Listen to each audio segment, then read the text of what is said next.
السلام علیکم. کہانی کو آخر تک پورا سنیے گا اور اگر آپ چینل پر نئے ہیں تو سبسکرائب ضرور کیجیے گا. میں حسن ساجد ہوں اور یونان میں ایک شپنگ کمپنی میں بطور مکینیکل انجینئر کام کرتا ہوں. الحمدللہ میری تنخواہ بہترین ہے. زندگی کی ہر سہولت موجود ہے. چند دن پہلے میں اپنی والدہ صاحبہ کے پاؤں دبا رہا تھا جبکہ میری بیوی ان کے سر میں تیل کی مالش کر رہی تھی. تب اچانک میری والدہ صاحبہ نے سوال پوچھا تھا، حسن بیٹا تمہیں پتہ ہے اللہ تعالیٰ نے تمہیں اتنی بہترین اور پرآسائش زندگی سے کیوں نوازا ہے؟ میں نے ہاں میں سر ہلاتے ہوئے جھٹ سے جواب دیا، اللہ تعالیٰ نے اپنے فضل، میری والدہ صاحبہ کی دعاؤں اور میری محنت کی وجہ سے مجھے یہ مقام عطا کیا. میرا جواب سن کر میری والدہ نے اس سے ملتا جلتا اگلا سوال پوچھا کہ اللہ تعالیٰ نے آپ پر ہی فضل کیوں کیا جبکہ آپ سے زیادہ اہل عقل اور اس عہدے کی قابلیت رکھنے والے موجود تھے.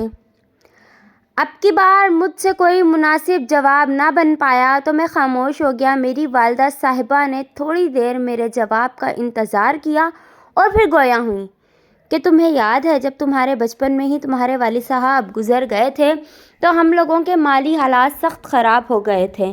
یہاں تک کئی بار پورا دن ہمارے گھر میں کھانا نہیں بنتا تھا.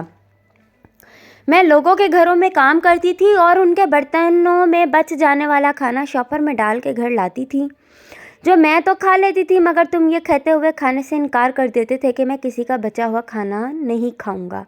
مجبوراً تمہارے لیے مجھے راشن خریدنا پڑتا اور میں جو رقم بچا کر تمہاری اعلیٰ تعلیم کے لیے رکھنا چاہتی تھی اس میں سے ایک حصہ اب تمہارے کھانے پر لگ جاتا تھا. انہی دنوں میں ایک جماعت جو ایک امتی نبی کو ماننے کی دعوے دار تھی مگر حقیقت میں راہ ہدایت سے بھٹکی ہوئی تھی، انہوں نے لوگوں کو رزق کا لالچ دے کر پھانسنا شروع کیا. تو ہمارے پورے گاؤں میں سے فقط ایک عورت جو انتہائی مجبور تھی اس نے ان جماعت والوں سے راشن لے لیا. راشن لینے کی وجہ سے سارے گاؤں نے اس عورت کا بائیکاٹ کیا.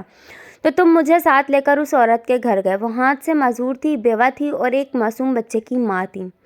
جب تم نے اس سے راشن لینے کی وجہ پوچھی تو اس نے صاف بتا دیا تھا کہ وہ محنت مزدوری کر نہیں سکتی، بچے کو بھوک سے مرتا بھی دیکھ نہیں سکتی، مانگنے پر لوگ دیتے نہیں تھے اور پوری زندگی نہیں کھلا سکتے. اس لیے میں نے ان جماعت والوں سے راشن لے لیا.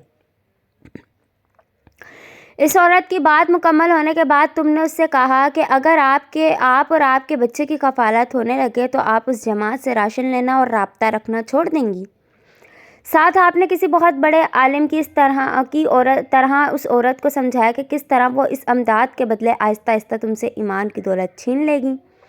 تمہاری بات سے مروب ہو کر عورت نہ صرف ان لوگوں سے رابطہ چھوڑ دیا بلکہ ان کا دیا گیا راشن بھی یہ کہتے ہوئے واپس کر دیا کہ میں نہیں چاہتی میرے بیٹے کے پیٹ میں کسی ایسے شخص کی خراج جائے جس کے دل میں بغض رسول صلی اللہ علیہ وآلہ وسلم ہو. اس دن کے بعد تم نے میرے ساتھ لوگوں کے گھروں سے بچا کچا آنے والا کھانا کھانا شروع کر دیا اور اپنی تعلیم کے لیے بچ جانے والی رقم اس فیملی کو دینا شروع کر دی. اپنی تعلیمی اخراجات کو پورا کرنے کے لیے تم نے چائے کے ڈھابے پر کام شروع کر دیا. چائے کے ڈھابے سے آنے والی رقم میں اتنی برکت تھی کہ تمہارے تعلیمی اخراجات کے علاوہ گھر کے چھوٹے موٹے اخراجات بھی اس سے چلنے لگے.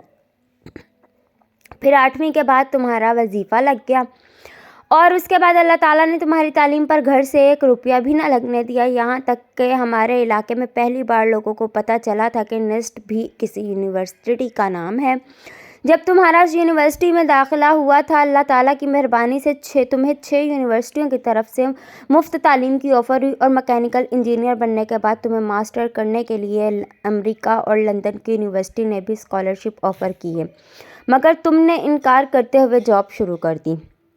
اللہ تعالیٰ تمہیں نوازتا گیا، تم ترقی کرتے گئے، ہمارے دن پھرتے گئے یہاں تک کہ آج ہم لوگ دنیا کی پرآسائش ترین زندگی جی رہے ہیں. مگر میں محسوس کر رہی ہوں کہ اب تم لوگوں کی مدد کے معاملے میں پہلے جیسے نہیں رہے. اب تمہیں بھوک و افلاس کی وجہ سے زندگی سے منہ موڑتے اور راہ ہدایت سے بھٹکتے لوگ کیوں نظر نہیں آتے؟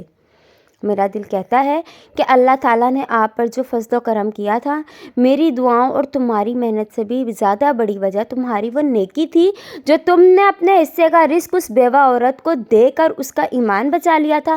میں چاہتی ہوں آج تم جس مقام پر کھڑے ہو اس کا فرض بھی ادا کرو اور ڈھونڈ ڈھونڈ کر محتاج لوگوں کی مدد کرو.